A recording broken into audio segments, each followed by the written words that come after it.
팟캐스트 최초의 오직 옴부즈맨만을 위한 프로그램 새날 한라인 146회 방송 시작합니다. 안녕하세요. 저는 볼메 임지이고요. 오늘 좀 구성이 바뀌었습니다. 네, 미니어 삼총사는 맞는데 다른 미니어분이 오셨어요. 네, 못하겠어요. 네, 보람님. 네, 오늘 홍수미님 이 개인 사정으로 네. 대신 하루 함께 하게 될 보람입니다. 반갑습니다. 네, 안녕하세요. 정명숙입니다. 네, 반갑습니다. 네. 이제 이번 주에 선거가 있었고 네. 결과가 나왔고 그래서 많은 분들이 참 힘든 시간을 보내셨어요. 그래서 혹시 이 방송 나갈 때쯤에는 많이들 조금 회복하지 않으셨을까 생각이 드는데 저희도 밝게 진행을 해보려고 합니다. 근데 두 분 다 옷이 브랜드가 너무 어둡지 않나요? 아니 두 분 다 옷이 너무 어두운데요. 어둠 속에 또 이렇게 약간 살짝 또 희망을. 네, 파란색입니다. 오, 네. 네. 뭐든 날로 해석하기 나름이죠. 명수님이 날로 뭔가 네. 이제 패션에 대해서도 의미를 담는 게 달라지고 있어요. 아, 네. 네. 네, 한번 그냥 사실 댓글 내용이 선거에 대한 내용이 굉장히 많습니다. 네. 네. 거의 90%가 넘는데 한번 여러분들 어떤 생각이신지 그거 전해드리면서 저희도 얘기 나눠보도록 하겠습니다. 먼저 이슈 아닌 이슈이고요. 제가 가져온 거는 스토킹 처벌법에 대한 이야기인데 최근에 그 노원 세모녀 살인 사건도 스토킹에서부터 비롯됐다고 하고 그 다음에 그 조혜연 프로 바둑기사에 대한 스토킹 사건도 있었고 좀 스토킹으로 인한 피해 사건들이 늘어나고 있어요. 문제가 많이 되고 있는데 이 스토킹 처벌법이 바로 지난달에 통과가 됐습니다.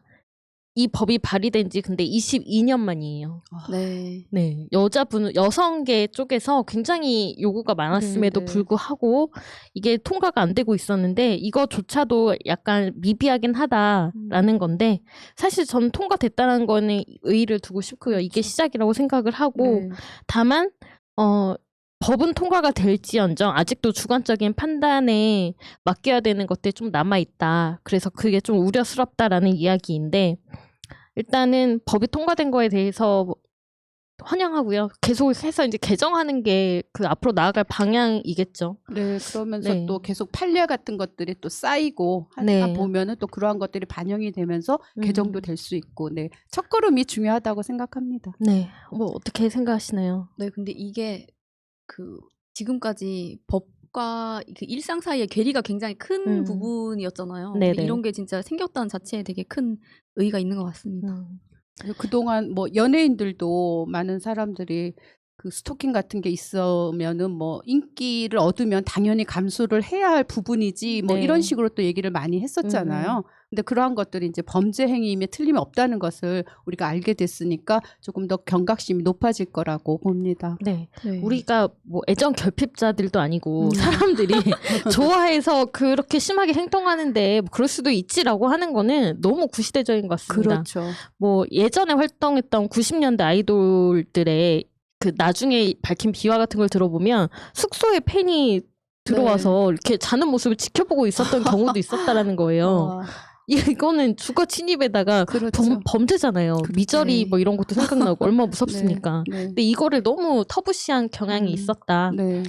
생각이 들고 이제 법이 통과가 됐으니까 앞으로 한 걸음 한 걸음 더 나아갔으면 하는 네. 바람입니다. 그리고 그동안 또 우리 뭐 10번 찍어 안 넘어가는 나무 그런 없지라는 거 없어져야 말을 돼요. 네, 남자 네. 어른들은 또 요즘 그냥 아무런 또 음, 경각심 없이 말씀하시는 경우들이 있거든요. 네네. 근데 그것이 이제 범죄 행위라는 거. 10번 찍어서 안 넘어가면 한두 번 했을 때 이미 멈췄어야 됩니다. 10번까지 찍을 필요도 없고 네. 그러면 이제 범죄다. 이제 이런 거를 알게 됐으니 그런 말씀 안 하시겠죠?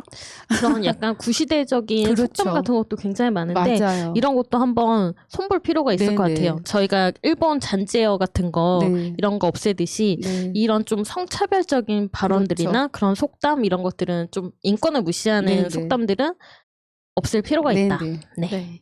다음 이슈로 넘어가 보겠습니다. 네, 이건 제가 가져왔는데요. 그 비정규 노동직 중에서 그 가정을 방문해서 또 직무를 보는 그런 직업이 있더라고요. 이번에 네. 보니까 이제 그 집안에 뭐 가전기구 같은 거 설치해 주시는 그런 분들, 그다음 요양보호사라든가 방문간호사도 있더라고요.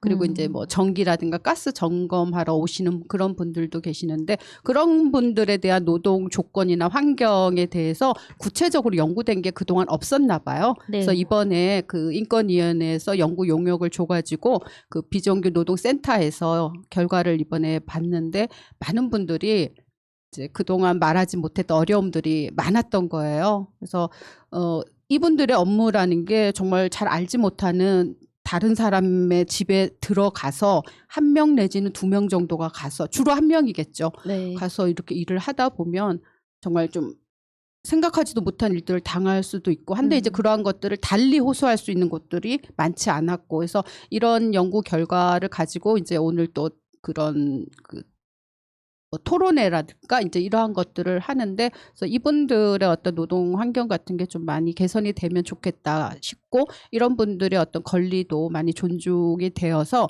어떤 뭐 어려움을 겪거나 했을 때 호소하고 그에 합당한 어떤 대우를 받고 막 이런 것들이 좀 많이 나아졌으면 좋겠다 하는 측면에서 가져와 봤습니다. 네. 이를테면 가스 점검 네. 같은 경우 여성분들이 대부분 네, 많이 맞습니다. 오시잖아요. 네. 네, 저도 여성인 입장에서 혼자 있을 때 이런 분들이 오시면 여성분이니까 그냥 네. 이렇게 흔쾌히 열어드리지만 만약에 남자 혼자 있는 집에 이분이 막 들어가신다라고 생각을 네. 하면 이분들도 좀 어려움이 있으실 그렇죠. 것 같긴 해요. 네네. 근데 실제로 폭행이나 성희롱 경험들을 많이 겪으셨다고 하니까 네. 참 문제가 많죠. 네, 네. 제가 예전에 그 사회복지 활동하시는 분의 말씀을 잠깐 들었는데 이렇게 뭐 혼자 사시는 남자 어른들이 좀 이건 뭐 다른 의도가 아니라 있었던 얘기를 제가 들은 걸 한번 이제 말씀을 드리는 건데요. 그럼 이제 조금 이제 아무래도 사회복지사면 연령이 이렇게 높지는 않은 네. 그런 이제 또 여성분들이 가가호 다니면서 하는데 이제 뭐 어떤 곳에 가면은 조금 이제 너무 난감스럽게 또 이렇게 대하시는 분들이 있어서 그냥 나오기도 하고 막 이런다는 얘기를 들었어요. 그러니까 이제 그런 어려움들이 많이 있었으니까 그런 것들에 대한 어떤 법적인 보호도 받아야 될 필요가 이제 있는 것이고.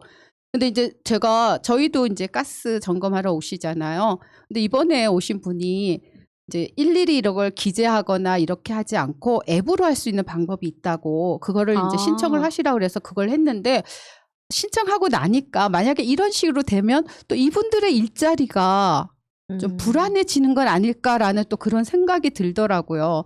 그래서 이번에 여기 인권위 연구 용역에서 나온 것처럼 코로나19의 영향도 있지만 많이 그 일자리가 일할 수 있는 게 좀 많이 줄고 그러다 보면 이제 수입도 또 좀 감소하고 그리고 여러 가지 또 감정노동 이것도 일종의 감정노동이죠. 그렇죠. 대민 서비스나 마찬가지니까 그런 데서 오는 우울감 같은 것도 굉장히 심하고 해서 네, 그 뭐죠? 그러니까 관련 네. 단체 등에서 이제 정말 자세하게 조사 연구해서 좀 개선이 되었으면 합니다. 네. 네. 영숙님이 지적해주신 문제처럼 그런 일자리 같은 경우는 진짜 많은 영역에 있어서 바뀔 수밖에 없는 그런 산업 구조가 있는 것이니까 네. 새로운 일자리에 대한 그런 창출 노력이나 네. 연구 같은 거는 계속해서 이어져야 될 것 같고요. 네. 네, 보람님. 아, 네. 근데 왜냐면 두 분께서 가지고 오신 이슈가 어떻게 보면은 다 약간 여성 인권 문제랑 좀 관련이 좀 깊지 않나 네, 약간 맞아요. 생각이 많이 이것도 들어서 돌봄 노동 같은 것도 주로 여성들이 담당을 하게 되니까 그러한 어떤 선입견 같은 것도 사실은 깨야 되는데 노동 조건이나 여러 가지가 또 네, 남성들까지 또 참여해서 하기는 또 이게 여러 가지 또 문제가 있는 거죠. 저는 그러니까 남성들의 불만도 이해가 안 가는 부분이 있진 않거든요. 네네. 왜냐면은 뭐 본인들이 다 잠재적 범죄자로 취급을 당하면 당연히 네. 기분이 나쁠 거 아니에요. 저는 네네. 확실하게 의혹이 해소되고 명확한 범죄자들에 대해서는 처벌을 강화하는 것이 여성들의 불안감 해소에도 굉장히 도움이 될 수 있지 않을까 생각이 네네. 들거든요. 특히 아까 앞에 있었던 스토커 사건도 그렇지만 네. 이게 애매하게 돼버리면 이 처벌을 내가 신고를 해도 처벌을 안 받게 되고 계속 그런 비슷한 두려움에 시달리게 되면은 되게 위협적으로 느끼거든요, 여자들도. 그래서 저는 처벌을 좀 강화를 했으면 좋겠다. 네. 그런 생각이 많이 듭니다. 맞습니다. 그 모든 여성들이 남자를 잠재적인 성범죄자로 보는 게 아니잖아요. 그쵸. 그런데 어떤 사회 풍토라거나 사람들의 인식이라거나 이런 것들이 따라오지 못하는 그런 계급이나 문화가 있을 때 네. 거기에서 어려움을 느끼는 거고, 그래서 이런 것들을 어쨌든 인권교육이든 뭔가를 통해서 각자가 좀 해나가야 될 몫이 있다라는 거고, 그다음에 법으로 범죄를 일으키는 사건에 대해서는 확실히 처벌을 해주는 게 맞다라는 네, 거를 네. 계속 얘기를 하는 거죠. 근데 네. 그래서 남성분들이 오해하지는 말아주셨으면 좋겠습니다. 네, 네, 네. 맞아요. 아, 그리고 지난주엔가 어떤 사건에 대해서 얘기하면서 그 페미니스트리에 일어나라라는 발언을 수미님이 한 적이 있는데, 네. 그 말이 약간 왜 우리한테는 항상 뭐라고 하면서 국힘 쪽이나 이쪽 애들이 여성 문제가 일으킬 때는 아무런 말도 하지 않느냐, 그쪽 그분들도 주장을 해달라라는 의미였는데 이거를 또 잘못 받아들인 분이 있으시더라고요. 네, 네. 그런데 뭐 저나 명숙님이나 수미님도 그렇지만 저희가 또 그런 소위 그 노마드나 뭐 이런 쪽의 페미니스트들을 되게 싫어하지 네, 네, 않습니까? 그렇죠. 예, 워마드는 이제 좀 다르게 여성 네. 운동이라기보다는 좀 다르게 규정돼야 되지 않나 네네네. 하고, 저도 수미님이 얘기하신 거는 그 이중잣대에 대해서 얘기하신 그렇죠, 것이지 그렇죠. 어떤 여성이다 남성이다 이렇게 치우쳐서 발언하신 거는 좀 아니라는 거를. 네. 네. 그래서 굉장히 그 댓글을 보는데 약간 기분이 나빴어요. 아, 나 그런 페미니스트 아닌데 라는 거. 네, 우리는 네. 그런 페미니스트를 배워오지 않았다라는 거. 네. 저희가 원하는 거는 모두를 위한 페미니즘. 네. 네, 그 책 제목도 있지만 그것입니다. 어떤 그 일부분 권력 지향적이고 공격적인 그런 레디칼한 페미니스트가 아니다. 모두를 위한 그런 페미니즘을 원하기 때문에 네. 네, 알아주셨으면 합니다. 그래서 진짜 페미니즘 자체로서 욕먹는 거 자체를 상당히 기분이 나쁘다라는 네, 네. 이야기를 한 사람의 또 여성으로서 드리고 싶네요. 네, 네. 네, 이슈 아닌 이슈였고요. 이메일이 또 왔습니다. 저희 이제 고정 패널이라고 해도 될 것 같아요. 랜선 네네. 패널님, 작은 생각님의 이메일입니다. 네. 언제부턴가 우리나라에는 자칭 보수가 저지르는 온갖 비리와 폐악질은 당연시하는 기류가 있습니다. 다시 말해서 기준으로 재는 잣대가 다릅니다. 진보에 들이대는 잣대는 밀리미터를 넘어 나노미터 눈금을 가진 잣대이고, 자칭 보수에 들이대는 잣대는 센티미터도 아닌 미터 단위의 눈금을 가진 잣대입니다. 누가 잘했고 누가 못했나를 측정하려면 최소한 같은 눈금을 가진 잣대로 재야 하는데, 전혀 다른 두 개의 잣대로 측정을 하니 이런 불공평은 또 없을 겁니다. 그런데 더 큰 문제는 진보 스스로도 그런 잣대를 적용한다는 겁니다. 같은 편의 잘못은 무조건 비난하고 압박하고 온갖 공격을 합니다. 그러면서 자칭 보수라는 것들의 잘못에는 뭐 그럴 수도 있지 하면서 그냥 넘어갑니다. 스스로 그러는데 누굴 욕하고 탓합니까? 이번 재보궐선거도 마찬가지인데 굳이 예를 들어 말하지는 않겠습니다. 또 하나 말하고 싶은 건 진보가 말하는 기울어진 운동장입니다. 어떤 사람은 기울어진 게 아니라 아예 90도로 세워진 운동장이라고도 합니다. 맞습니다. 그런데 그게 이번 선거에서 나타난 상황입니까? 수십 년 전부터 있어왔던 일입니다. 그 수십 년 동안 민주당은 기울어진 운동장을 바로 세우기 위해 뭘 했습니까? 기껏 팟캐스터나 유튜버들한테 기대는 것 말고 뭘 했습니까? 그 이름값에 기대는 것 말고 민주당에서 불공정한 언론 환경을 개선하기 위해서 한 일은 뭐가 있습니까? 대통령도 민주당이고 지자체 당들도 대다수가 민주당이고 국회도 제1당이었다가 이번에는 압도적으로 1당이 됐는데 뭘 했습니까? 공수처? 검찰개혁? 그나마도 겨우 조국 추미애 두 분의 가족들까지 희생을 가면서도 제대로 이렇다 하게 만들어낸 것도 없습니다. LH 때문이라고요? 재난지원금이 문제였다고요? 박주민이 찬물을 끼얹었다고요? 그런 악재들보다 훨씬 더 큰 악재를 후보 본인이 갖고 있는 국진당은 왜 당당했을까요? 거짓을 일삼고 투기에 가짜 미투까지 만들어낸 후보들은 왜 뻔뻔하게 고개를 쳐들고 다녔을까요? 반면에 민주당은 툭하면 사과하고 누구 사퇴시키고 했을까요? 네, 기울어진 운동장 때문입니다. 자칭 보수들이 뭔 짓을 해도 실드 쳐주는 언론, 진보가 저지른 사소한 잘못은 침소봉대에서 터트리는 언론, 아무리 진보 유튜버가 떠들어대도 결국 찾아 듣는 사람은 같은 편. 그나마도 이리 겹치고 저리 겹치는 사람들 제하면 얼마 안 되는 숫자. ABC에서 신문 부수 조작해서 세금으로 주는 광고 더 받았다는 얘기가 나온 게 언젠데 아직 무슨 대책 하나 만들어내지 못하는 걸 보면 과연 언론개혁을 하고 기울어진 운동장을 바로 잡겠다는 마음은 있는 건지 의심스럽습니다. 지금은 탈당했지만 이제는 싸울 때가 아니라는 말이나 해대던 사람도 있었죠. 참 답답합니다. 언제까지 시민들이 촛불 들고 나서야 하는 건지 모르겠습니다. 또 그렇게 나서줄 국민들이 얼마나 남아있을지도 모르겠습니다. 제발 잘 하십시오. 칼을 쥐어줬는데 왜 휘두르지도 보여주지도 못합니까? 세월은 어떻게 할 거며 천안함은 또 용산 참사는 어떻게 할 겁니까? 뭐 하나 보여주지도 과감하게 휘두르지도 못하는 칼. 다음에도 당신들 손에 그 칼이 쥐어지리라 생각한다면 당신들은 천하에 다시 없을 바보 멍청이이고 국진당과 똑같은 사람들입니다. 그저 국회의원만 된다면 다 좋다고 생각하는, 너무 아파서 너무 답답해서 말이 두서도 없고 과격했습니다. 제발 잘하십시오. 정말 무릎 꿇고 간절하게 부탁드립니다. 이 나라를 우리가 살아가고 우리 아이들이 살아갈 이 나라를 5년 전, 10년 전으로 돌아가게 만들지 마십시오. 여전히 희망을 가지고 있는 많은 국민들을 더 이상 실망시키지 마십시오.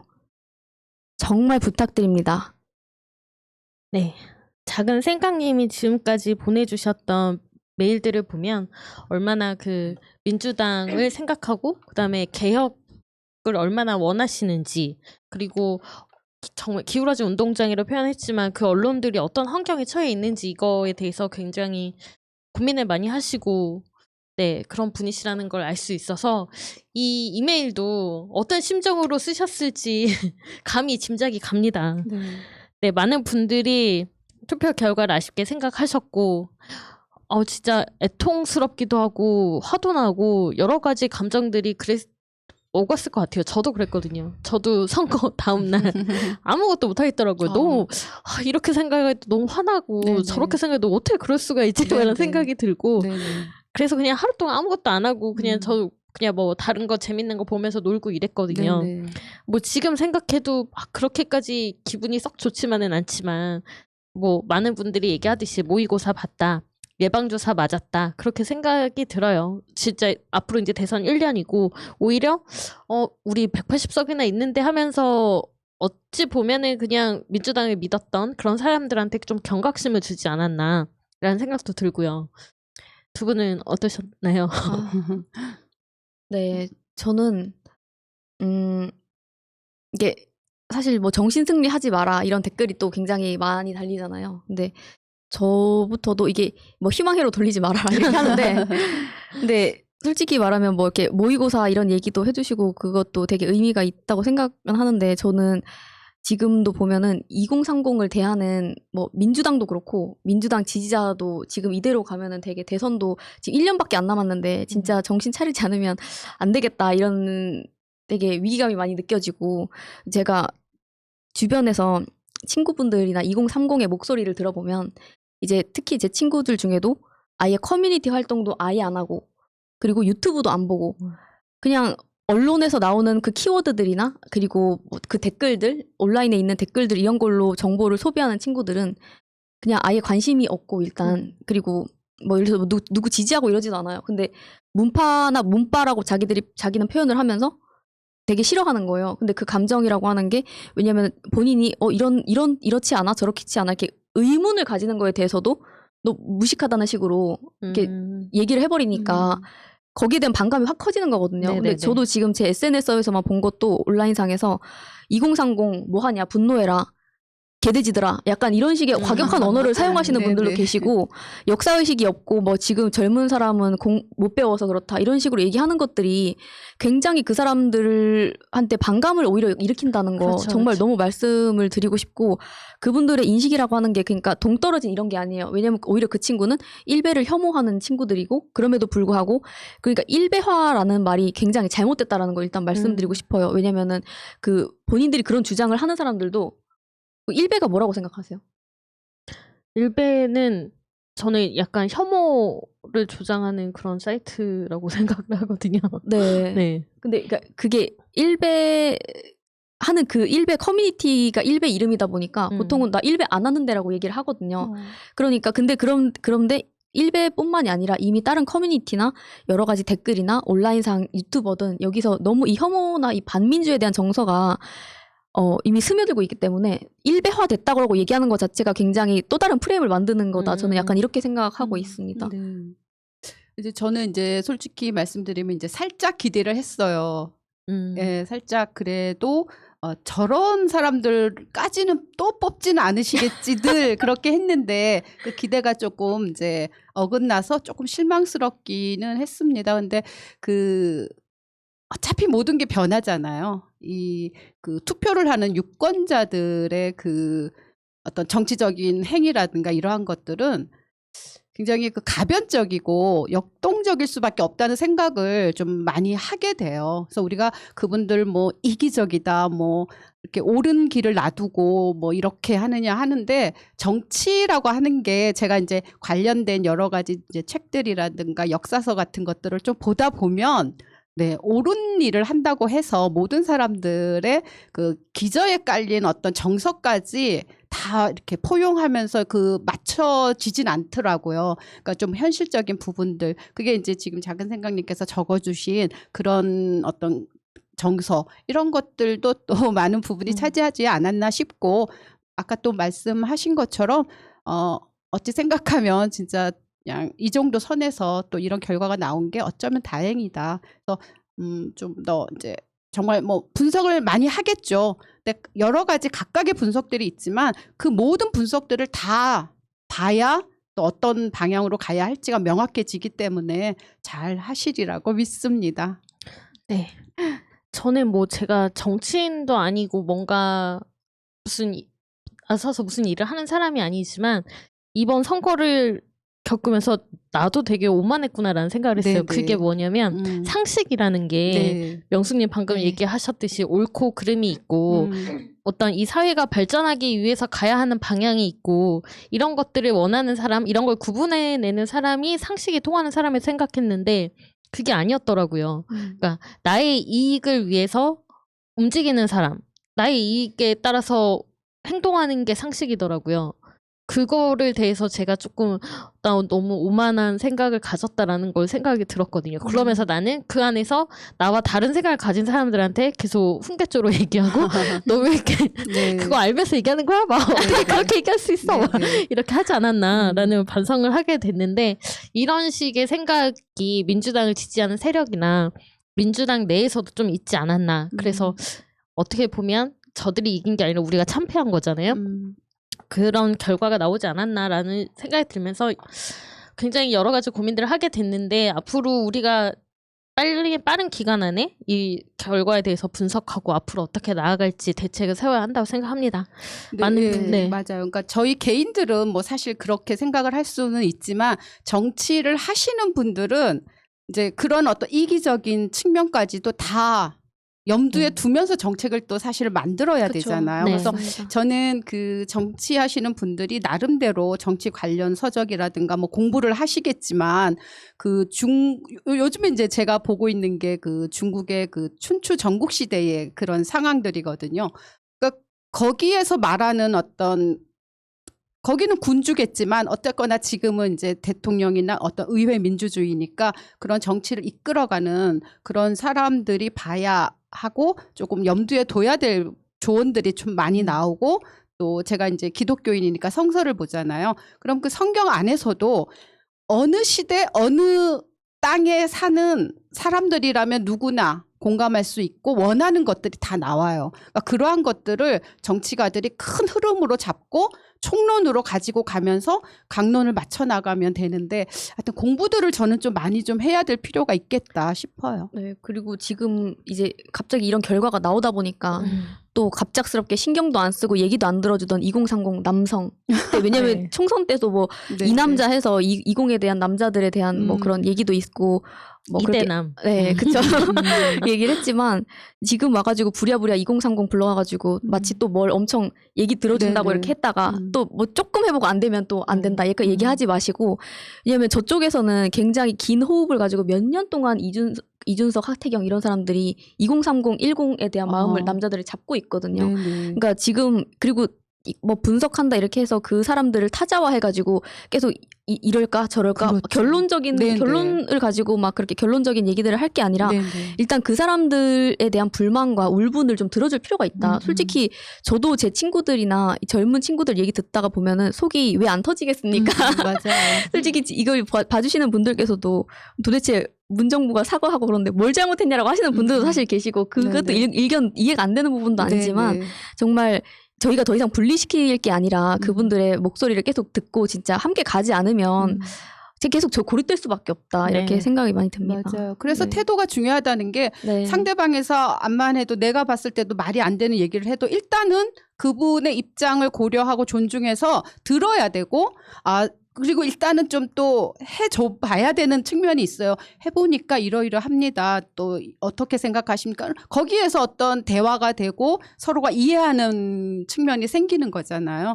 그러니까 그런 식으로 해서 그러니까 어떤 일이 뭐 잘못했다고 해서 금방 또 다른 해결책이라고 갖고 오고 그게 안 막아지면 또 다른 거 갖고 오고 나중에는 조롱밖에 안 받습니다. 그러니까 조금 긴 호흡으로 아까 보람님 말씀하신 것처럼 길게 보고 좀 하시는 게 좋겠어요. 네, 그리고 네. 진짜 민주당에서 엄청 어쨌든 외면적인 어쨌든 확 바뀐 모습을 보여주지 않으면 정말 큰일 날 것 같습니다. 네, 다 애정이 듬뿍 담긴 의견들이 맞습니다. 아니었나 네. 생각이 맞아요. 듭니다. 이게 다 애정에서 나오는 거죠. 네. 네, 여러분들도 한번 여러 가지 생각들을 정리해 보시기를 바랄게요. 댓글 가겠습니다. 제가 선거 이후에 다음 날 너무 힘들었다고 했잖아요. 네네. 근데 그래도 댓글은 봐야 되니까 네네. 네, 댓글을 보면서 굉장히 많이 치유가 됐어요. 네네. 진짜 되게 감동스러운 댓글도 있었고 네. 그래서 막 진짜 눈물이 핑 도는 댓글도 네네. 있었고 또 이런 식으로 힘내야 된다 질책하는 뭐 이런 네네. 댓글도 있었고 하면서 그런 것들 보면서 힘이 나더라고요. 또 네네. 사람들이 정말 그냥 졌다고 시무리하는 게 아니라 네. 일어날 힘을 다 가지고 있구나라는 네. 것 때문에 저는 되게 그걸 보면서 치유를 많이 받았는데 저희가 네. 오늘 소개해드린 댓글들로 좀 아직도 상처를 입으시는 분들이 있다면 치유하시고 네. 일어나셨으면 좋겠습니다. 네. 네. 사실 우리가 이렇게 살게 된 것도 밑세대들의 헌신이 있었거든요. 그렇죠. 네, 그러니까 우리가 지금 많은 분들이 또 아쉬워하는 것도 우리 미래 세대를 보기 때문에 그렇거든요. 네네. 그러니까 우리가 힘내고 댓글을 잘 읽어보겠습니다. 네. 경구리요님 너무 속상합니다. 저런 문제 많은 국짐을 설마 뽑아줄까? 무조건 이긴다 생각했는데 결과가 이렇게 속상하게 나왔네요. 오늘만 술 한잔 하고 슬퍼하렵니다. 우리 깨시민들이 힘내서 대통령과 현 정부를 지켜야죠. 다음 대선도 민주당이 할 수 있게 힘내보아요. 근데 너무너무 속상하긴 하네요. 서울을 떠나고 싶을 정도입니다. 오늘님, 민주당의 회초리를 들었다고 봅니다. 부패한 것보다 무능한 민주당에 실망했다는 것을 명심해야 합니다. 언론개혁, 검찰개혁. 집, 모빌리티. 아프네요. 몸이 아파 힘이 없네요. 그러나 훌훌 털고 다시 걸어가야 합니다. 아프지만 가야 할 길은 가야 하는 것처럼. 청랑자유이님 슬픔은 고통은 어제 하루 그리고 오늘로 족합니다. 오늘 밤까지만 잠기고요. 내일 새날이 오면 활짝 웃으며 힘차게 뜁시다. 노정원님 우찌 뽑아도 이런 후보를 골랐을까. 이것만 봐도 국힘당엔 청렴하고 깨끗한 인재가 한 사람도 없단 얘기지. 하나를 보면 열을 안다고. 이런 후보 안 내고 털어도 먼지 안 나는 깨끗한 후보 선정했으면 이렇게도 생태탕이니 빽빠지니 LCT 특혜니 하는 잡음이 없었겠지. 두리님, 푸나님 우리가 멘붕에 빠졌어요. 뭐 그래도 하루 멘붕하고 나서 수습해야죠. 우리가 정의로운 쪽이고 지면 안 되니까요. 승패는 병가지 상사이니 패전 처리 잘 하면 됩니다. 이영우님, 이번에 패배가 내년에 일어났다면 정말 끔찍합니다. 다시 한번 허리띠 졸라매고 일어섭시다. 김태훈님, 민주당, 이제부터 더 독하고 뻔뻔하게 해라. 국민의 암당보다 더 악랄하게 해라. 민주당, 이제부터 더 독하게, 더 지독하게, 내년을 위해서. 작은 돌님, 차라리 잘 됐네. 1년 동안 서울, 부산이 얼마나 망가지는지 봅시다. 이번 페이는 첫째, 너무나 기울어진 언론. 둘째, 부동산. 셋째, 망설이는 개혁 의지라고 봅니다. 국회 180석으로 언론 개혁과 적폐청산, 개혁을 해나가면 반드시 승리할 거라고 봅니다. 네. 차라리 진짜 1년이니까 그나마 다행이고요. 네. 그리고 전 또 그런 생각도 들었어요. 차라리 오세훈이라서 그나마 다행이다. 만약에 나경원 안철수였으면 저는 그게 더 충격패였을 것 같거든요. 네. 네. 그런 생각도 들더라고요. 네. 네. 계속하시죠. 네, 비단향님 180석 운영하기가 어렵긴 어렵네요. 검찰 개혁도 나름 잘했고 조국 윤미향도 기레기들로부터 나름 잘 방어했다고 생각하는데 어디서부터 잘못됐는지 모르겠어요. 일단 180석 믿고 무조건 이길 거라고 생각하고 국민의 짐 지지하며 무조건 개돼지라고 했던 저의 오만함부터 반성합니다. 그런데 부동산 값 때문에 분노한다면서 재개발할 거라는 오세훈을 찍는 건 멍멍이 아닌가요? 이제부터 잘해야죠. 문프는 무조건 지킬 겁니다. 선수하로 정님. 투표하기 싫다던 엄마 끌고 가서 비 오는데 사전투표까지 시켰는데 도대체 왜 오세훈 박형준을 뽑는 건지, 도대체 이 정부가 앞정부와 비교해서 뭘 그리 못한 건지 모르겠네요. 한때 학생 운동도 했던 동생이 최근 비난을 많이 하더군요. 전 입 다물고 있네요. 전 솔직히 20대의 보수화와 우경화를 생각하면 어떤 때 무서워요. 가끔 기사 댓글 보면 20대로 보이는 사람들의 보수 강경화, 빨갱이와 공산화의 선택적 분노에 무조건적인 외국인 차별 발언에 가끔 동조하는 저를 느낄 때는 더 무섭더군요. 어쨌든 민주당도 반성 없이는 내년이 없을 수도 있다는 걸 알고 바짝 긴장했으면 좋겠네요. 네, 이게 저희가 앞부분에서 얘기했듯이 20대를 단순히 보수와 우경화라고 생각하면 안 된다라는 거, 오히려 보수와 우경화 이런 생각들보다 진짜 나한테 어떤 도움을 줄 것인지, 내 감정을 어떻게 건드렸는지, 그걸 조금 더 중요하게 생각하는 것 같더라고요. 네, 맞아요. 오히려 이 실험이 예를 들어서 민주당을 지지하냐, 국힘당을 지지하냐 이렇게 묻지 않고 오히려 그 사람들의 성향만으로 봤을 땐 예를 들어서 뭐 권력지향적이냐 아니면 얼마나 내 이 정치 활동이 효용이 있을 거라고 생각하냐 여러 가지 지표들을 봤을 때 20대 특히 남자가 오히려 더 되게 진보적인 성향이더라고요. 특히 여자보다도 더 그렇고. 근데 이거는 그냥 표면적으로 봤을 때 지금 나오는 얘기들만 가지고 극우화됐다, 우경화됐다 이렇게 얘기하는 거는 진짜 좀 한 번 더 생각해봐야 되지 않나 싶습니다. 이것도 어떤 언론의 선동일 수도 있을 것 같아요. 네, 맞아요. 그리고 김성애 대변인님이 열린 민주당? 네, 계속 헷갈려가지고. 네네. 열린민주당의 김성애 대변인님이 얘기하신 걸 보니까 과거에 우리 투표 때도 네. 20대 남자들은 오히려 지금처럼 이렇게 투표하지 않았다. 오히려 그때도 보수적인 정당에 굉장히 투표를 많이 했고, 그러니까 지금의 40대 이상인 사람들도 그들이 20대일 때는 보수 정당에 투표 많이 했다. 그런 투표율이 나와 있다라는 얘기를 하시더라고요. 네네.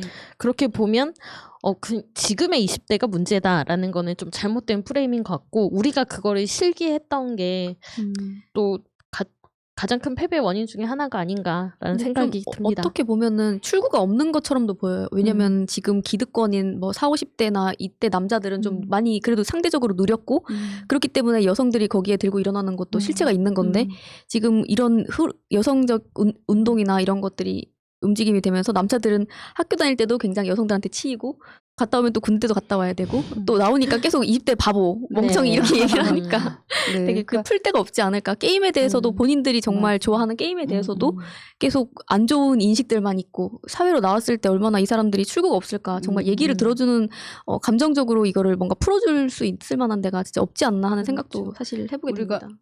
일상에서도 왜 어른들이 그러잖아요. 야, 우리 때는 뭐 숟가락 하나 가지고도 결혼했어. 막 그러면서 요즘 예, 아이들을 좀 또 달리 또 막 이렇게 네, 내리 누르는 경우들도 있는데 시대가 이미 달라졌습니다. 네, 지금 예전 기준을 가지고 지금의 청년들을 이렇게 또 평가하려고 하면 안 되고 네. 지금 상황에 있는 청년들을 또 있는 그대로 분석을 하고 받아들여야 되거든요.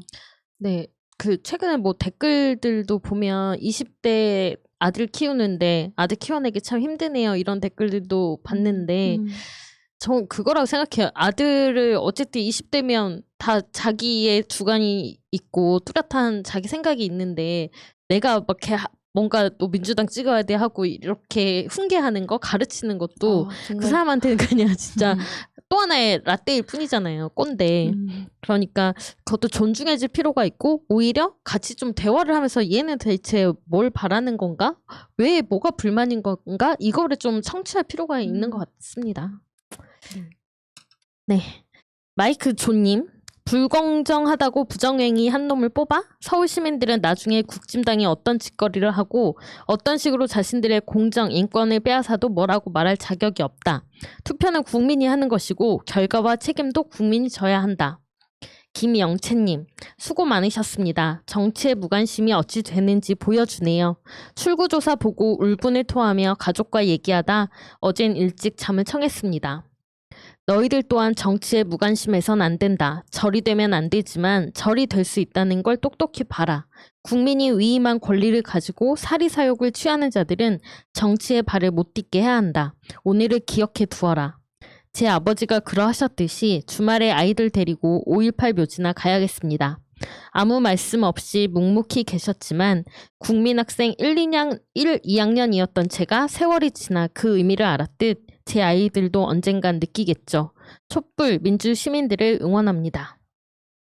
프레드릭 M님, 미얀마 국민들이 5.18 광주 시민들이 세월호 아이들이 돌아가신 노무현 노회찬 박원순 시장이 하나둘 떠오릅니다. 잠든 아이 얼굴을 보며 혹시나 내가 이 아이 미래를 못 지켜주면 어쩌나 하는 불안함에 눈물이 고이는 깊은 밤입니다. 나미님, 아니요. 민주주의는 간단합니다. 이에는 이, 눈에는 눈입니다. 누구에게나 상식과 양심이 있습니다. 이번 보궐선거는 180석을 몰아줬지만 제대로 일을 하지 않은 여당에 대한 심판입니다. 20대 젠더 이슈? 아닙니다. 30대 내 집 마련? 아닙니다. 이런 이유는 아주 일부입니다. 우리는 왜 상식과 정의와 공정의 관점에서 볼 때 이해 안 되는데 민주당에게 대다수 국민과 마음을 함께 못했는지 그것에 대한 답변입니다. 절대 국힘당이 좋은 거 아닙니다. 20대 청년들은 돈만으로 마음이 움직이지 않습니다. 정의와 공정, 공평한 사회를 원할 겁니다. 제발 180석 민주당에게 몰아준 국민의 마음을 헤아려 주세요. 네, 이런 삐리리님. 선거 결과 나오니 방송 듣기 힘드네요. 촛불을 둔 서울 시민들은 뭐였지 싶고 이제 광화문 광장은 정광훈의 놀이터가 되는 건가요? 정권 심판이 먹히다니 뭘 얼마나 크게 잘못했다고. 자기 욕망의 실현 방법이 투표라면 서울 시민들은 오로지 집값 상승에만 관심이 있다는 건가?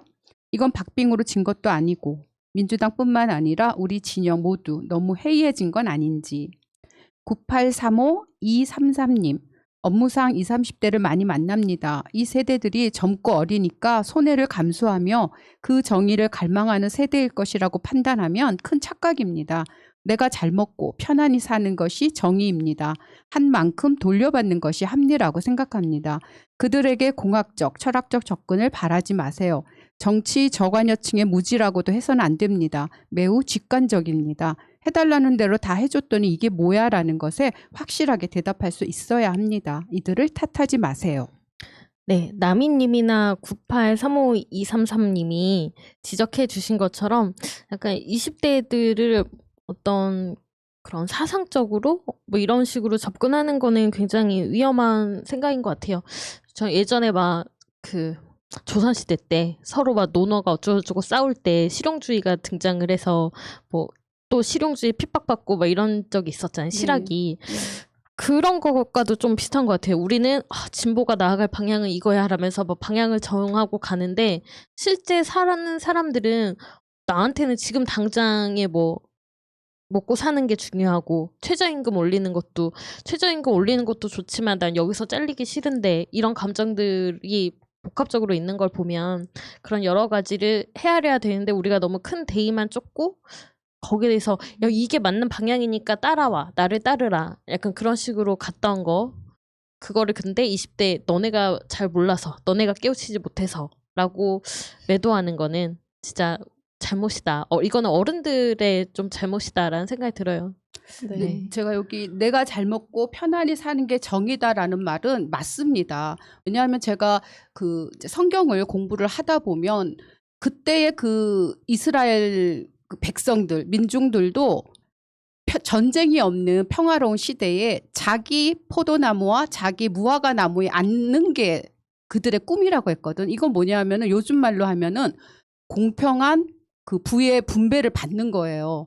그러니까 그 성경에서 말하는 두 가지 정의가 있거든요. 하나는 법이 엄격하게 공정하게 이렇게 적용이 되는 거예요. 그래서 우리 요즘에 보지만은 그 있는 사람들, 지위가 높은 사람들 다 빠져나가잖아요. 그렇게 하면은 안 되는 거예요. 그러니까 그런 정의가 지위 고하를 막론하고 바로 서는 게 그게 정의고 또 다른 정의가 부의 공평한 분배. 그래서 내가 잘 먹고 잘 사는 거 그게 가장 또 기본이 되는 거거든요. 그러니까 이것을 단순히 이기적인 거야 뭐 옳은 길을 놔두고 너희가 지금 현실적인 거에 눈을 돌릴 수 있어 그렇게 말하면 안 되더라고요. 그래서 성경에서 말하는 것도 그렇고 제가 그 춘추 전국시대에 관련된 사상가들 읽다 보니까 그 사람들의 기본적인 그 가지고 있는 생각도 그거예요. 법이 공평하게 적용이 되고 자기의 몫을 가지고 사는 거 그거 두 가지만 되면은 정치는 끝나는 거라고 하더라고요.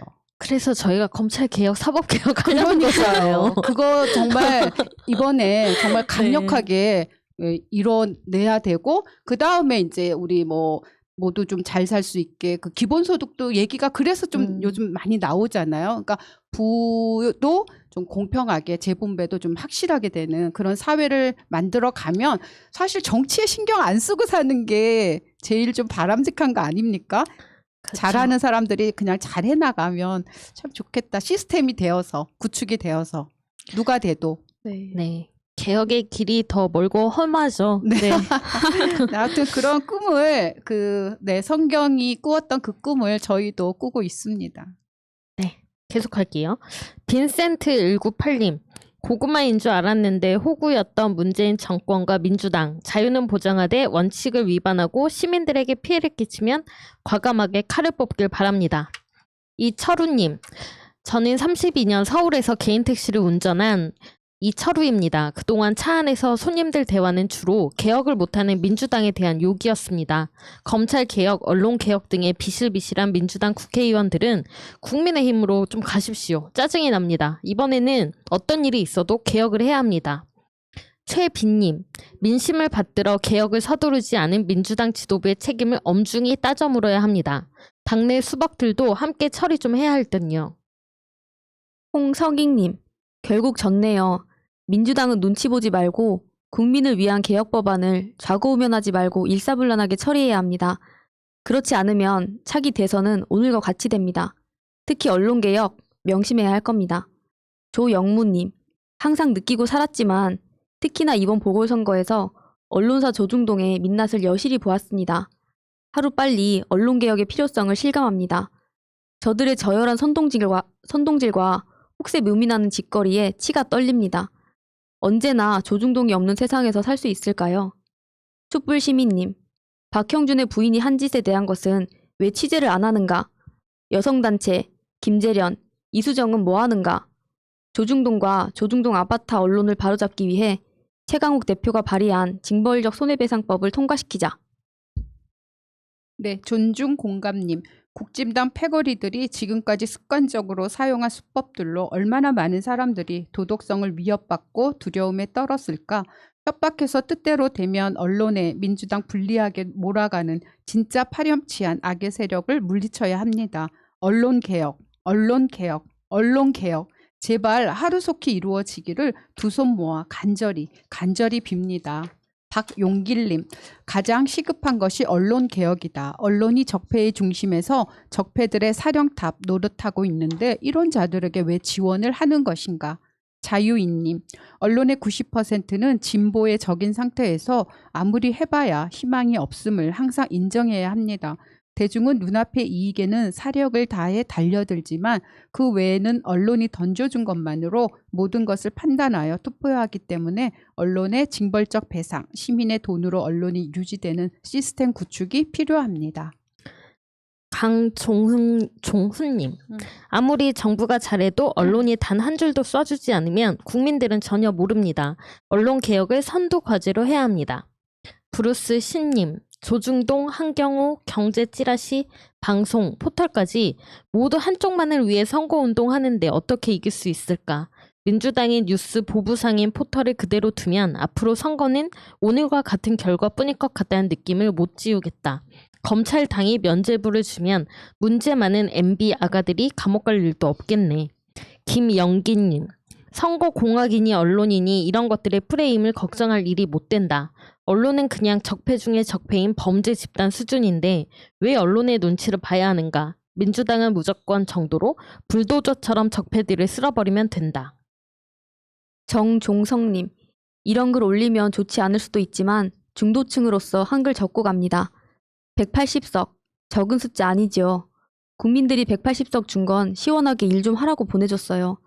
그런데 민주당은 술에 술 탄 듯 물에 물 탄 듯 어영부영 이랬잖아요. 이 부분은 국민들이 4.15 선거 이후 계속 지적한 부분입니다. 그런데 제가 보아온 진보 유튜브에서는 보수와 똑같이 상대방 때리기를 합니다. 제 개인적인 생각이지만 보수는 당근을 자기 편에만 주고 채찍은 상대방에게 주지만 진보는 당근과 채찍을 모두에게 골고루 주어야 하지 않을까 싶네요.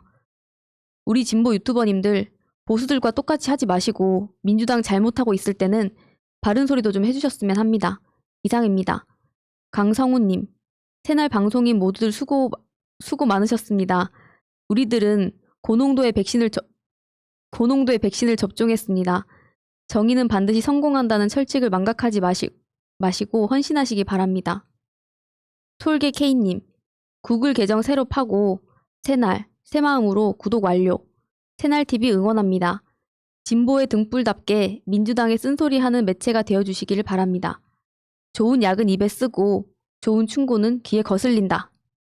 네, 저희 여러분들 올려주신 댓글에 또 한 큰 줄기가 민주당 더 잘해라, 더 열심히 해라, 더 강하게 밀어붙여라 라는 약간 채찍질이었어요. 우리가 180석을 몰아준 거는 그렇게 하라는 거였다. 좀 더 강하게 하라는 거였다. 왜 어영부영하냐? 왜 제대로 일하는 모습을 안 보여주냐? 라는 거과 그다음에 또 언론의 문제, 이것들이 또 큰 축으로 많은 댓글들이 달렸거든요. 네. 네, 그런 실망감도 분명히 크죠. 조금 네. 근데 안타까운 게 네. 옆에서 보면 국회의원 밖에서 도대체 뭐 하냐 이렇게 하시는 분들 많으실 수도 있는데 또 그렇게 하시는 분들도 계시겠죠, 물론. 그렇지만 굉장히 열심히 일하시는 의원님들이 이렇게 보니까 많으신데 그분들이 이렇게 좀 뭔가 코드가 좀 다른 것 같다 이런 생각이 많이 들어요. 왜냐면 여기서는 나름대로 열심히 하는데 그러니까 열심히만 하지 말고 좀 잘해라 약간 이런 거잖아요. 어떻게 보면은. 네네. 근데 이게 그 연결점을 찾는 게 굉장히 중요하겠구나 그런 생각이 또 많이 듭니다. 네. 민주당은 뭐하니라고 할 때 항상 하는 얘기가 법안도 지금 몇백 개 맞죠? 통과시키고 다 했는데 언론에서 써주는 게 없어요. 잘하는 거 언론에 안 나가요. 그러니까 그런 것 때문에 또 언론의 문제다라고 하는데 이거는 둘 다의 문제인 것 같아요. 지금 또 생각을 해보면 언론이 안 되면 진짜 지금 진보 유튜브 얼마나 많습니까? 그런 곳에 나와서 또 퍼뜨리고 진짜 온갖 커뮤니티에 재밌는 짤 만들어서 홍보할 수 있고 할 수 있다고 봐요. 네. 저 최근에 이제 선거 국면에 카피라이터이신 정철님을 팔로우를 했는데 그분이 되게 감각적으로 이런 글들을 굉장히 잘 쓰시더라고요. 저는 어떤 정책도 그런 식의 마케팅이 될 수 있는데 이런 것들을 그냥 우리는 옳은 일을 하고 있고 가고 있으니까 잘하고 있습니다. 묵묵히 언론에 나오지 않지만 이런 태도로 나갈 게 아니라 공격적인 홍보와 마케팅이 진짜 필요하다. 그래서 많은 사람들이 우리가한테 이런 것도 적용이 되는구나. 그동안은 이랬었는데 지금은 이럴 수 있구나. 뭐 이런 것들을 알려야 된다고 생각합니다. 그 스토킹 방지법도 22년 만에 통과가 됐는데 관심 있는 사람 아니면은 그게 뭔지 통과가 됐는지 어떻게 알아요? 그러니까 이제 많은 국민들이 기대를 하고 또 이렇게 눈여겨보고 있는 이런 검찰 개혁이라든가 언론 개혁 관련된 법안을 좀 신속하게 이렇게 또 통과시키고 또 힘을 보여줬으면 많은 분들이 일하는구나라고 느끼실 것 같아요. 그러니까 일을 안 하진 않으시죠, 그분들이. 필요한 어떤 생활 관련 법이나 뭐 여러 가지 것들을 많이 또 통과는 시키셨지만 일단 대중들이 보기에 원하는 눈에 딱 들어오는 법안은 아까 말씀드린 그런 두세 가지밖에 안 되니까 그런 것들이라도 옹골차게 딱 해낸다면은 또 마음이 돌아설 수도 있을 것 같아요. 그리고 이 방법론적으로 봤을 때 그리고 똑같은 걸 해도 너네 뭐 했어? 라고 했을 때 이것도 했고 저것도 했고 줄줄줄줄 막 이렇게 엄청 많이는 했죠. 근데 이게 난 이 얘기를 하고 있는데 저 사람은 딴 얘기를 하는 거예요. 맞아요, 말을 맞아요. 하자면. 그러니까 네. 이게 되게 그런 지지자들이나 아니면 중도층 입장에서는 굉장히 좀 답답할 수도 있겠다 네, 하는 그러니까 생각이 이게 듭니다. 딱 초반에 각인효과라고 있잖아요. 그러니까 우리가 정치에 관심을 가지고 보다 보니까 이게 심리학이라는 게 굉장히 중요한 거더라고요. 네. 이게 뭐 일종의 선전이라든가 뭐 조작이라든가 뭐 세뇌 이런 차원이 아니고 뭐 깊게 들어가고 나쁘게 들어가면 또 그럴 우려도 있겠지만 그렇지 않고 사람들의 마음이 어떠한지를 제대로 이해하고 살피는 그러한 것들이 정치하는 사람들에게는 필수가 되어야겠다 이런 생각이 들더라고요. 네. 그러니까 민주당이 좀 많이 두려워하는 것 중에 하나가 힘으로 밀어붙였다라는 여론에 부딪히는 거 이거를 굉장히 두려워하는 것 같은데 그러라고 뽑아준 겁니다. 근데 네. 그렇게 안 하니까 지금 이번에 표를 안 준 거고요. 그렇게 생각합니다. 그러니까 진짜 국민의 힘이 반대해서 얘네가 또 회의 비토나서 좀 더 기다려주고 일정 기다려주고 이럴 게 아니라 의결할 수 있으면 하고 가결할 수 있으면 하고 이렇게 좀 크게 가고 목소리도 더 크게 내고 해야 되는데 그거에 대해서 너무 조금 경계하지 않았나. 우리는 겸손해야 한다라는 생각 때문에 자제해야 된다. 우리가 거대 여당이니까 자제해야 된다가 아니라 할 수 있는 건 해나가는 모습을 많은 국민들이 원했고 민주당 아무것도 안 하니까 투표하기 싫어졌다. 약간 이런 분들도 많잖아요. 그런 것들을 헤쳐나가야 되는 것 같아요. 시급한 과제인 것 같아요. 지금 1년 남은 대선과. 그렇죠. 근데 저는 이제 그런 부분이 그 의원 개인들의 성품도 조금 영향이 있을 것 같아요. 그러니까 저도 계속 고민하는 문제인데요. 목적을 위해서 수단이 어디까지 정당화될 수 있는가 그거에 굉장히 저 스스로도 좀 발잡혀 있는 게 있거든요. 네. 그럼 대통령께서도 그렇고 조국 전 장관님도 그렇고 그러니까 좀 그런 성향하고 좀 다른 분들 뭐 최강욱 국회의원이라든가 또 우리 또 추미애 장관님 같이 또 좀 개인적인 성품이 다르신 분들이 조금 앞장서서 그분들에게 조금 대표 어떤 건의를 주고 해서 이끌어 나가면 좀 그렇지 못한 성품을 가진 분들은 또 따라갈 거라는 생각이 저 개인적으로는 들어요. 그래서 개인의 성품에 관련돼서도 조금 그런 영향이 있지 않을까 그렇게 보고 있습니다. 네. 근데 저희가 예전에 언론에도 이미 다 나왔고 뭐 이제 국정원에서 나왔던 사람들이 있는 양지회 이런 사람들도 그렇고 기무사나 모든 전방면에서 예전에 댓글 부대로 활동했던 게 지금 다 밝혀졌고 그리고 일베에도 실제로 뭐 이렇게 돈이 연결돼 있던 것까지 다 나와 있는 상황에서 뭔가 그런 거가 당연히 그렇게는 하면 안 되지만 안 되는 거니까 저희가 지금 그 부분에 있어서 비판하고 있는 거지만 좀 온라인에 대해서 대응할 방법을 진짜 찾지 않으면 너무 힘들어지겠다라는 생각이 많이 듭니다. 네. 저도 이제 인스타그램을 하는데 저는 유머라는 태그를 달고 그것도 팔로우해서 봐요. 그러면 우울할 때나 이럴 때 재밌는 것들 많이 올라오거든요. 근데 보면은 가끔 이상한 게 있어요. 유머이긴 한데 약간 민주당을 까는 유머 네네. 그런 것들 섞여 있어요. 가끔 그러면 그 계정 들어가서 보고 그 계정 차단하고 뭐 그런 걸 하는데 저는 이게 그 사람의 성향이라고 생각하지 않습니다. 그 유머라는 코드를 이용해서 많은 팔로워를 늘리고 자기가 하고 싶은 말들이나 퍼뜨리고 싶은 것들을 하나씩 집어넣는 거죠. 그렇게 생각을 해요. 그러니까 일종의 댓글 부대 같은 거죠. 근데 이게 유튜브도 굉장히 비슷하고 그리고 대부분은 그거를 이렇게 소비하는 사람들은 그냥 재미로 소비하다 맞아요. 보니까 그냥 네, 네. 그냥 이게 잘못됐다, 틀리다 이게 아니라 그냥 재밌는 재미로. 놀이로서 내 혐오도 그런 식으로 소비를 하고 하다 보니까 이게 정말 그냥 100% 거짓말은 진짜 있기도 힘들고 그렇지가 네네. 않거든요. 네. 무조건 하나, 두 개는 진짜 진실이 있는 거에다가 99%, 98% 가짜를 섞어가지고 그런 선동을 하는 거죠. 최근에 그 이재용 딸 아, 네네. 네, 유튜브가 올라왔어요. 그 재벌 이재용. 네네네. 씨요? 어. 그 이제 외국에 사는 친구가 네네. 그 브이로그 때 이재용 딸이 뭐 하여튼 뭐 콜라 먹는 건가 뭐 하여튼 찍어서 올렸는데 네네. 그게 굉장히 화제가 됐어요. 네네. 지금 이제 삭제가 됐는데 근데 뭐 거기에 달린 댓글들 보니까 되게 약간 이렇게 선망하는 그런 댓글들이 많더라고요. 네네. 뭐 얼굴도 예쁘고 약간 나랑 결혼하고 싶다 하고 막 네, 약간 네. 이런 식으로 네네.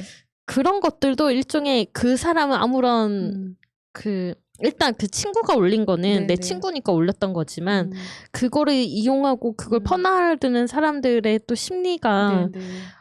뭐 재벌들에 대해서 상대적 박탈감을 느끼는 게 아니라 네네. 선망하는 그런 또 네네. 심리가 있더라고요. 네네. 이런 것들도 네네. 참 그래요. 언론이 다 실어주더라고요. 그거를 네. 보니까. 그렇죠, 그렇죠. 저번에 뭐 장례식장에 한번 나왔을 때도 뭐 벌써 비율이 어떻다는 둥 막 그렇게 엄청 그냥 되게 이렇게 찬양하는 기사를 또 내보내고 뭐 언론 잠깐 유튜브에 나왔는데 그것도 다 언론에서 실어주고 네네. 일거수일투족이 다 그냥 아까 말씀해 주신 것처럼 선망의 대상으로 만드는 그런 화를 시키는 것 같아요. 근데 이게 저는 위험하다고 보는 게 그러니까 이재용처럼 만약에 그 딸도 뭔가 이런 비리를 저지르거나 잘못을 했을 때 일단 그 사람에 대한 호감도를 높여놓으면 네. 또 사람들이 그럴 수도 있지 뭐 네, 하는 약간 이런 심리가 생기잖아요. 네. 그런 것 때문에 굉장히 저는 또 위험하다고 보는데 그렇고요. 네, 그런 말이 네. 있어요. 그러니까 그 코끼리 위에 흰개미. 근데 코끼리가 이성이에요. 근데 흰개미는 감정이에요. 정서예요. 그러니까 그 큰 몸집에 이성을 다루는 건 사실 감정이다. 네. 정서다. 이런 또 이론을 얘기한 분들이 있어요. 네. 네, 하여튼 그러니까 사람들의 마음이라는 건 아무도 모르는 거죠. 그러니까 어떤 한 사람의 마음이 곧 내 마음이고 나와 영원히 함께 할 것이다라고 하는 기대는 접는 게 나아요. 그렇게 봅니다. 네. 네. 그래도 민주당에 대한 기대는 저버리지 마시고요. 하여튼 잘 하셔야 될 것 같습니다. 네. 여러분들 이제 뭐 이제는 그만 아파하시고 그만 네. 충격 받으시고 털고 일어나면 될 것 같습니다. 네. 바닥을 쳐야지 또 그 딛고 올라가는 힘이 생기잖아요.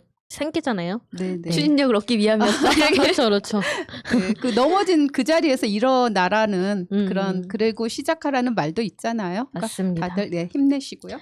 다들 댓글 남겨주셔서 감사하고요. 네. 오직 공감분 가겠습니다. 안녕하세요. 현재 결혼 2년차 새댁입니다. 불과 얼마 전에 있었던 일이에요. 저랑 남편은 맞벌이 부부인데 일하고 있었는데 남편한테 전화가 왔었어요. 시어머니께서 부산에 거주하고 있으신데 갑자기 저희 집에 오신다고 하시는 거예요. 그것도 당일 말하시더라고요. 솔직히 당황스럽고 반갑진 않았어요. 그래도 명절 때 코로나 때문에 못 내려가기도 하고 오랜만에 뵙는 거니까 좋은 게 좋은 거다라고 생각했었어요. 남편 말로는 밤에 오시고 그날 하루만 자고 다음날 아침 일찍 나간다고 하더라고요. 그날 정말 잠만 자고 다음날 친척 집에 가신다고 아침에 나가셨어요.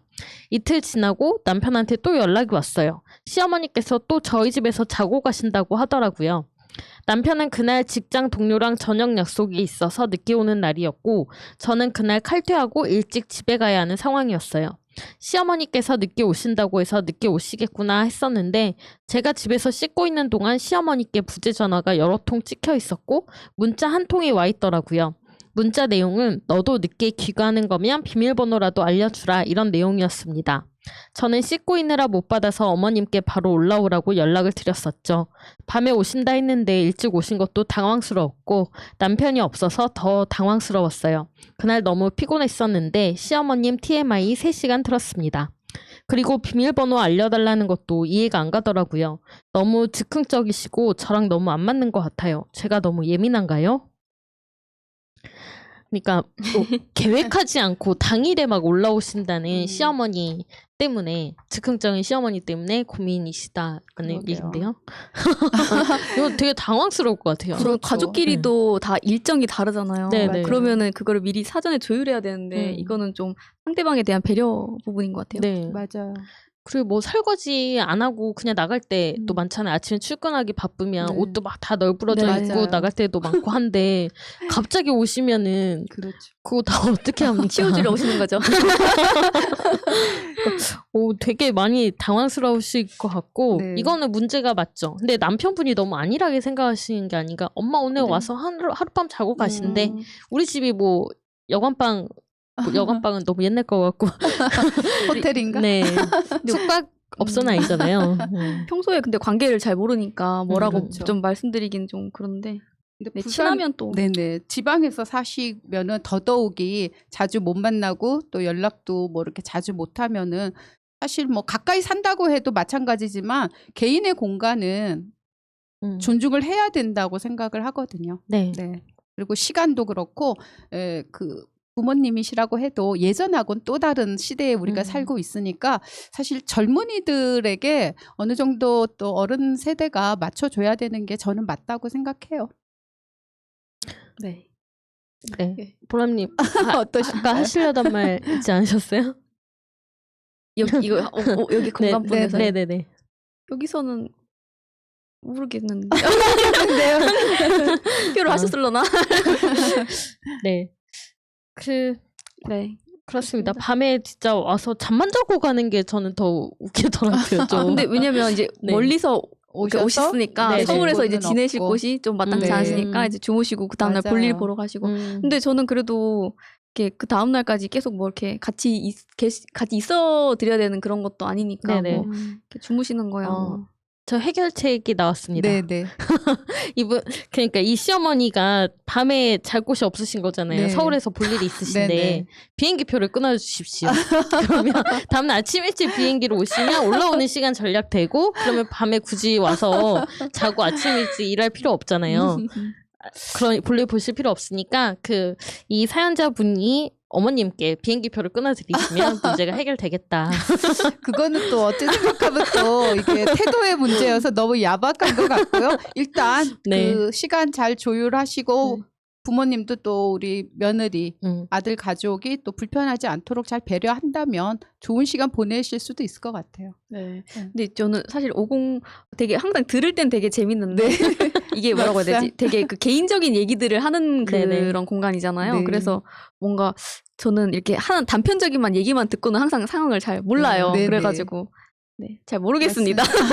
근데 비밀번호 같은 것도 사실은 드리면 네. 안 되는 거죠. 그렇죠. 네, 네네. 달라고 하는 게 그렇게 하시면 안 네네. 어렵죠. 이제. 네네. 그래서 뭐 비밀번호는 저희가 지문 인식으로 바꿔가지고요. 생체 인식입니다, 어머님.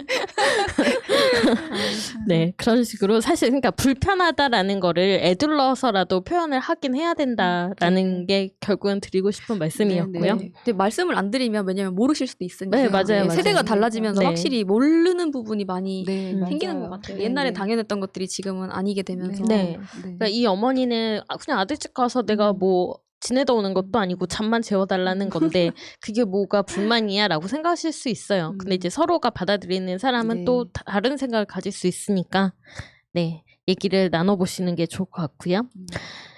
네, 새날 한나이는 또 여러분이 보내주신 댓글과 이메일로 146회를 마무리했습니다. 앞으로도 많은 댓글과 이메일 보내주시고요. 네, 이만 물러가겠습니다. 감사합니다. 감사합니다. 고맙습니다. 보라님 오늘 수고 많으셨습니다. 감사합니다. 오늘 너무 재밌었어요. 네. 감사합니다. 네.